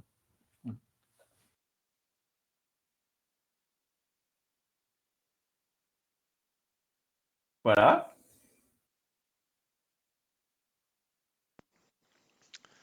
Est-ce qu'il y a Bon, d'autres questions tu peux peut-être remonter ta caméra, mais j'ai le sentiment que non. Donc on va voir. Attends, ah oui, c'est vous qui m'avez... Hop. Non, quoi, je pense que tu l'as coupé à un moment où j'ai coupé la mienne aussi pour éviter les problèmes de. Voilà. Me revoici, me revoilà. Écoute, Ok. j'ai pas le sentiment qu'il y a une nouvelle question, donc écoute, merci beaucoup pour cette présentation qui a été très claire malgré les nombreux problèmes techniques, Ouais, je suis effectivement. désolé. Je suis désolé. Bah, t'y es pour rien. Ah, Un jour, tu sortiras de ta zone blanche, ou quasi blanche, de ta zone ah, bah, ADSL. je suis à Tours, hein, c'est pas non plus totalement. Non, mais Voilà. ouais, les déploiements de fibre optique, c'est un peu inexplicable, hein, mais Ouais, non, mais je pense que la bonne piste, je sais plus qui me l'a suggéré, je pense que c'est mon Firefox qui est un peu saturé, effectivement, et qui est très très lent. Et ça, je saurais à l'avenir qu'effectivement, il vaut mieux passer par un autre navigateur. Alors oui, la question m'a été posée, Firefox, moi je soutiens Firefox à tout point de vue, je m'en sers au quotidien, même s'il commence à être un peu handicapant, on l'a vu. Mais pour Wispurge, ça ne marche pas. Tout simplement, il y a des conteneurs HTML qui ne sont pas éditables dans Firefox pour des raisons que je ne m'explique pas. Alors peut-être que ça marche maintenant, il y a eu des mises à jour, mais j'ai dû mettre un message dès le début disant passer à autre chose, ce qui m'a mortifié, hein, parce que vraiment, je suis très attaché à ce navigateur. Voilà, désolé pour la parenthèse. Donc merci encore. bon, Et encore désolé. et à bientôt.